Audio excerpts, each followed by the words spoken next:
Hi, Searching Solitude here with another fly tying demo for you. Today I'm tying the Biot Baetis. You can give it any name you like, but that's really what I call it, the Biot Baetis.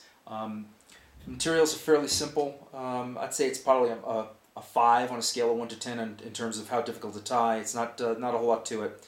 I'm starting off with 10-aught black thread, a size 18 black bead on the hook, Peacock Herl. I'm using barred wood duck. I'm bringing it in a little bit tighter here so you can kind of get a look at the feathers.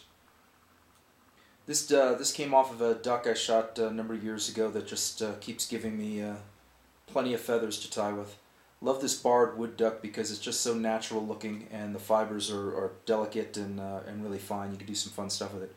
As I said, Peacock Herl. Last thing is olive colored Goose Biot. If I'm tying an 18, I can get away with Goose, but if you were tying something bigger, a 14 or perhaps a 12 in your part of the world, you might need a turkey Biot just because the fly is so much longer. You need a longer Biot to do it.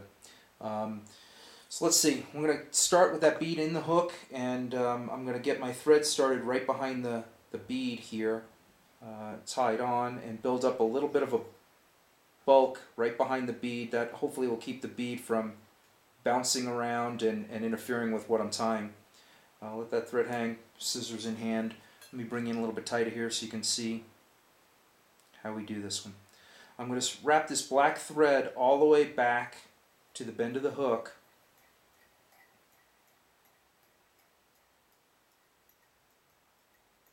I'm using 10-aught thread because 10-aught doesn't build up too much bulk, and the only bulk I want to put on here I'm going to put on deliberately with other means, I should say. So I'm going to start with a fiber, a wood duck feather, and I'm going to peel off and separate out about, I don't know, six or eight fibers. Really not trying to create something bulky here, maybe less. And believe me, you'll notice if it looks better when you don't overdo it and you don't overtail this fly. I'm going to make sure those fibers are nice and parallel.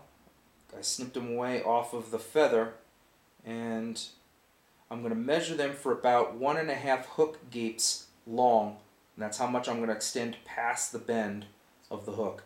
I'll use a pinch wrap, pinch that down. There we go.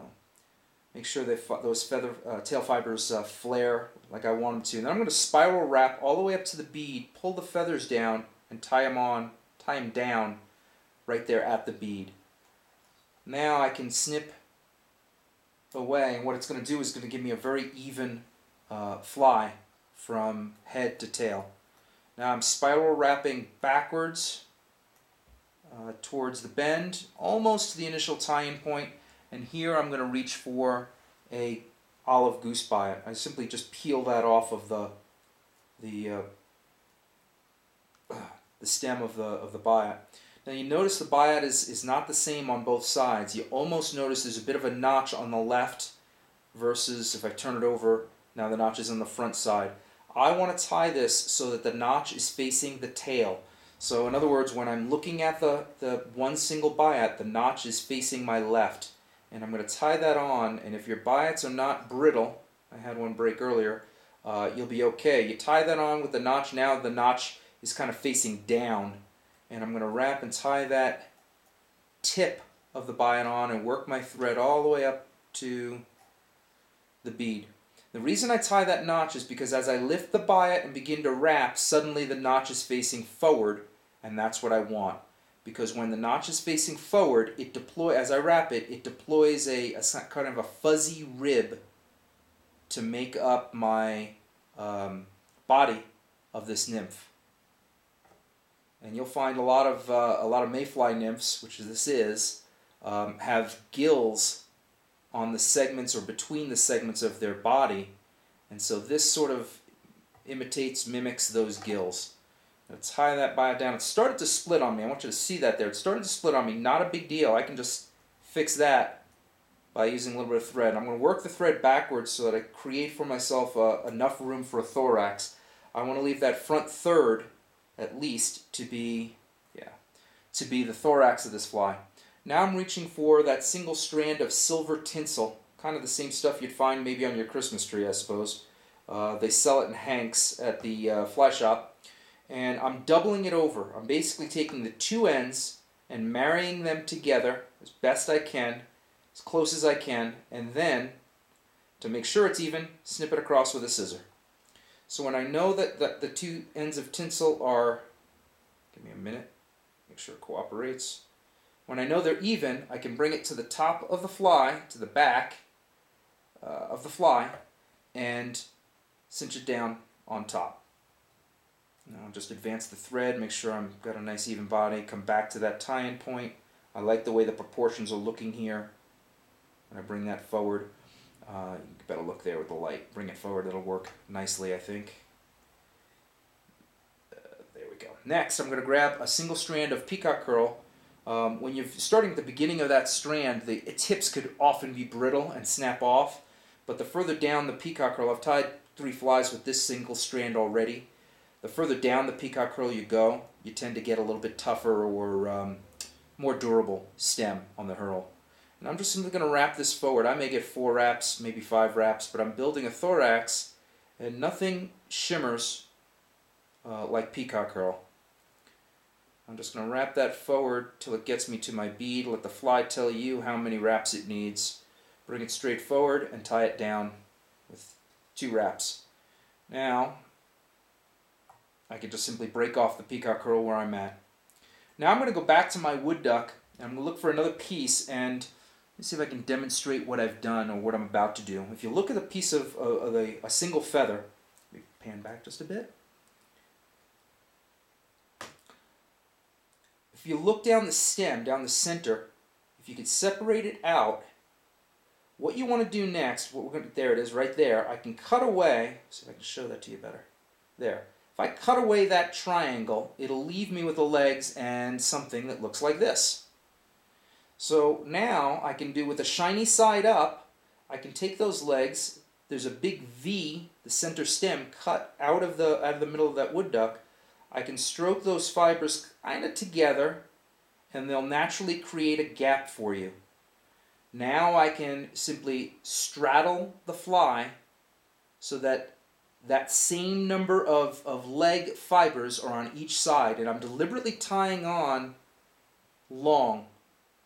And I'll fix that with the next step. So I'll pinch the legs to the fly, grab my thread, and wrap, just 2 wraps, not overly tight.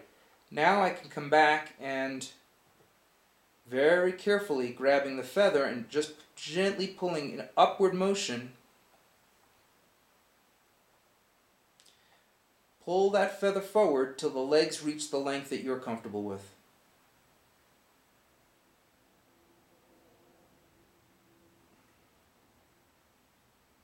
There we go, keeping the legs on both sides of the fly.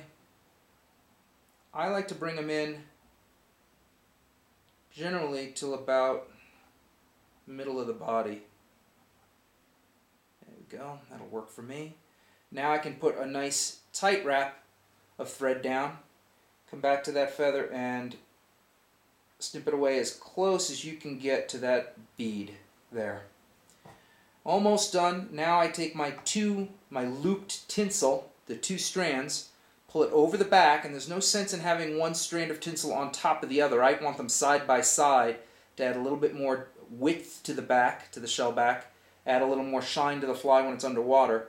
And when I've wrapped 2 securing strips, I'll go ahead and clip that tinsel off, set that down, maybe 1 to clean it up. Now I'll grab my whip finish and put in 3 or 4 wraps, maybe 5, 2, 3, 4, 5 wraps to whip finish the fly and snip away the thread. Now's your chance to kind of get a close look and see if the legs landed the way you wanted them to, and this fly came out just fine. Real happy with the way the length of the legs here, as well as the tail fibers. Got 1 little fiber down, there we go. And this is the Biot Baetis. Fairly easy, like I said, a 5 on a scale of 1 to 10 perhaps, but very effective, and that bead will get it down where the fish are. Good luck.